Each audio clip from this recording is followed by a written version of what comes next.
Paul ETENG with Global News.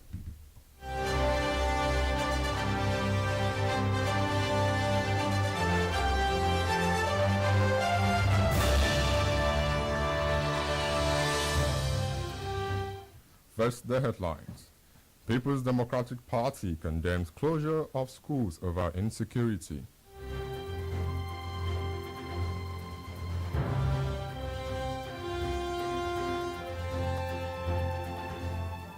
Sudan Army Chief Abdel Fattah slams Quad truce proposal amid conflict.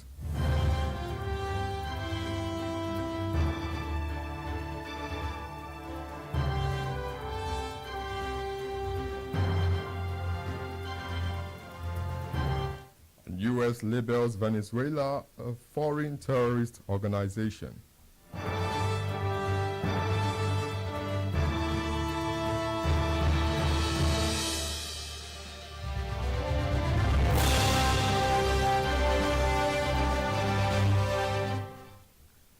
Now the news in full. The People's Democratic Party has condemned the closure of schools as a remedy for adoption of students in the country.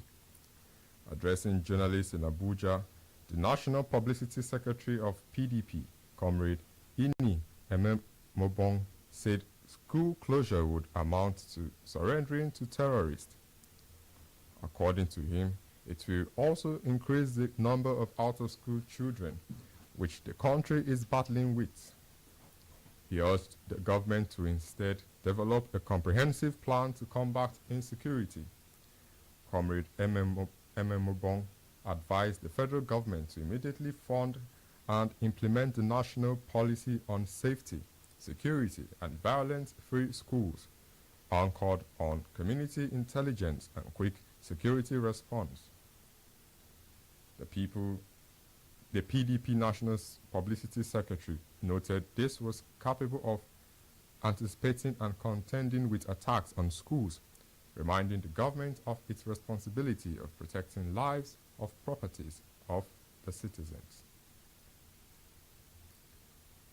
The family of indigenous people of Biafra IPOB leader Nnamdi Kanu has rejected the life imprisonment sentence handed down by the Federal High Court in Abuja. Kanu was convicted on 7 accounts of terrorism offenses by Justice James Omotosho, receiving life imprisonment on 5 counts, 20 years on 1 count and 5 years on another, or without the option of a fine. In a statement issued on Monday by Emmanuel Kanu on behalf of the Okwu Kanu family, he expressed concerns over the legal reasoning behind the judgment. They argued that previous Supreme Court rulings and the Constitution safeguards and protect individuals from being convicted under repealed or non-existent law. Speaking on moving the IPOB leader to Sokoto Custodial Center in a media chat on Monday, former counsel to Kanu, Aloy Ajimako, criticized the decision, noting the transfer is surprising and insensitive, questioning Kanu's ability to pursue his appeal from Sokoto. Away from Nigeria, the G20 summit in Johannesburg, South Africa, the first held on African soil, ended with a joint declaration to strengthen multilateral cooperation, despite the United States boycotting the event. President Cyril Ramaphosa praised the agreement as proof that shared goals outweigh political disagreements. The summit's declaration focused on climate action, tackling inequality, and supporting peace efforts in Ukraine, DR Congo, and the occupied Palestinian territory, and for the first time, Sudan. The move, observers said, underscored growing international concern over Sudan's long-running conflict. The U.S., according to reports, boycotted the summit amid President Donald Trump's false claim that South Africa's white minority faces widespread violence. The absence of U.S. delayed the formal handover of the G20 presidency. Leaders like Brazil's President Lula da Silva and Germany's Chancellor Friedrich Merz criticized the U.S. decision, saying it undermined global unity.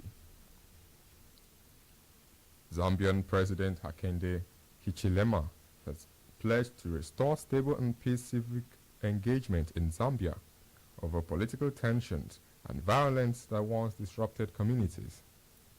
He made the remarks during the weekend in Lusaka during the Evangelical Church in Zambia's Diamond Jubilee celebrations, where he joined church members for the commemorative service and praised citizens for choosing dialogue over confrontation.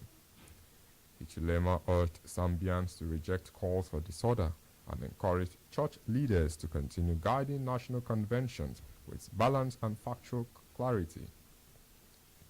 He stressed that constitutional and governance debates must be conducted calmly so citizens feel safe to express differing opinions.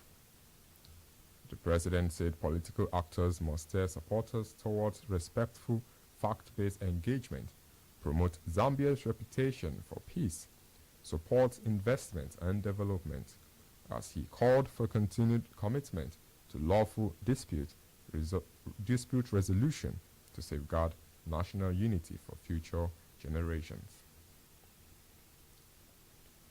Sudan's Sovereign Council Chairman and Army Chief Abdel Fattah al-Burhan has criticized a proposal put forward by the Quad mechanism comprising Saudi Arabia, Egypt, the United Arab Emirates (UAE), and the United States through U.S. Presidential Advisor for Middle East and Africa Affairs, Masad Bolos. Al-Burhan, during a meeting with senior army officers, reviewed the proposal is the worst document ever submitted, claiming it seeks to dissolve Sudan's armed forces and security agencies while allowing the Rapid Support Forces (RSF) to retain control of their positions. The Quad's plan, issued September 12, calls for a 3-month humanitarian truce followed by a 9-month transition towards a civilian government. Burhan warned that the mediation risked losing neutrality and accused the U.S. Presidential Advisor for Middle East of making threats and spreading misinformation. He reiterated support for Sudan's own government call for inclusive national dialogue and the formation of a technocratic government. Sudan's army chief also rejected U.S. claims of Muslim Brotherhood influence within the military and accused the RSF of genocide and ethnic cleansing. You are listening to the Vicinity 95.3 FM, transmitting live from Ikejile, Ijesha. Global News will continue shortly. Music, sports, in towards Lukaku, entertainment, politics, all on your darling station, Vicinity 95.3 FM, Ikejile, Ijesha.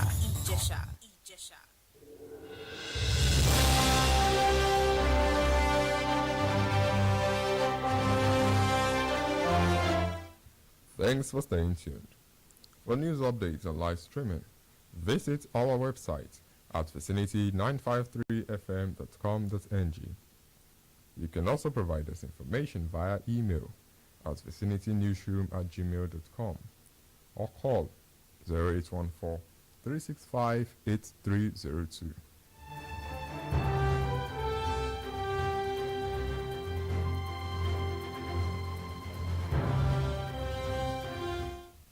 Now the rest of the news.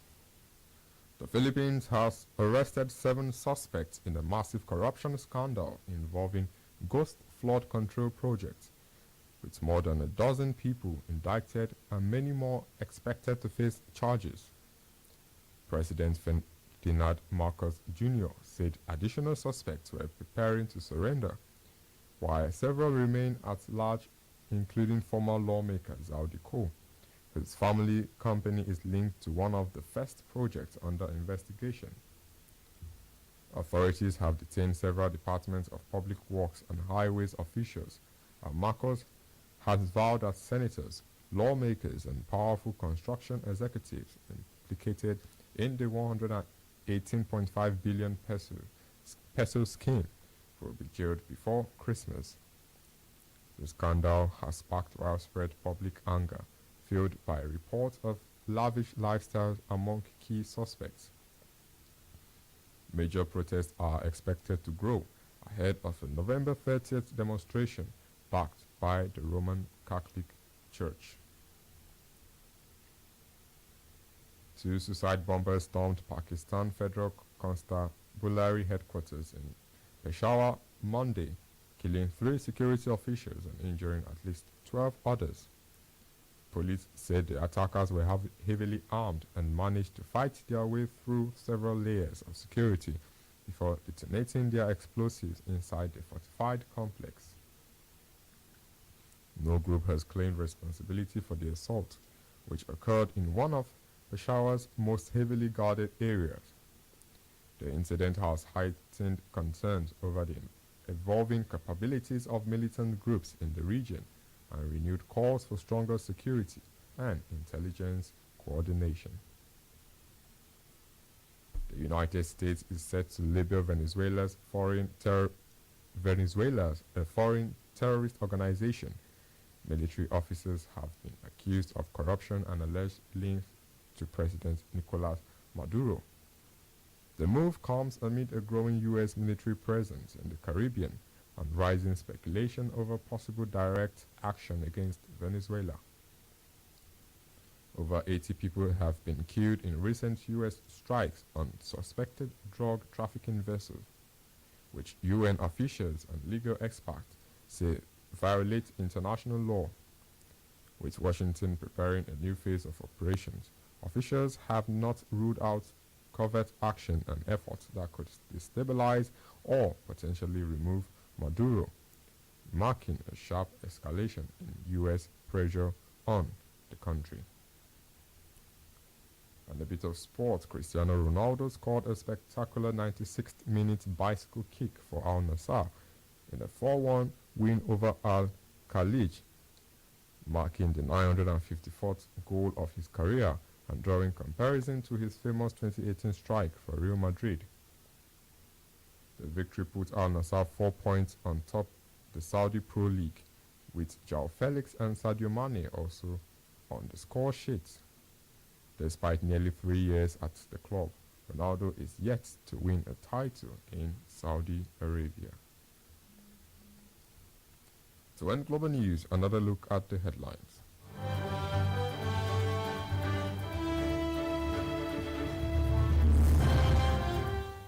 The People's Democratic Party, PDP, has condemned the closure of schools as a remedy for adoption of students in the country.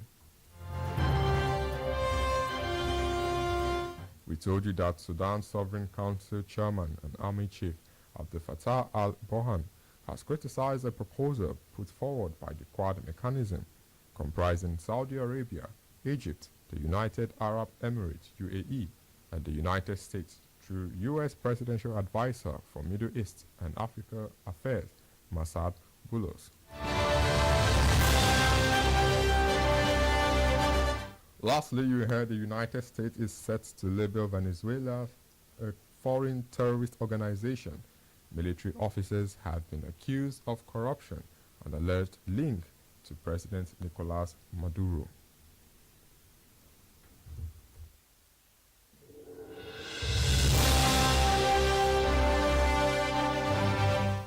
That was Global News. It was edited by Oluwafunke Israel. On behalf of the production team, I am Paul ETENG. Thanks for listening. Please stay tuned for news nationwide at 6 o'clock. Good afternoon. We are your connection to the sounds that surround you. Hit music belongs here. I got the keys to the city. This is Vicinity FM 95.3.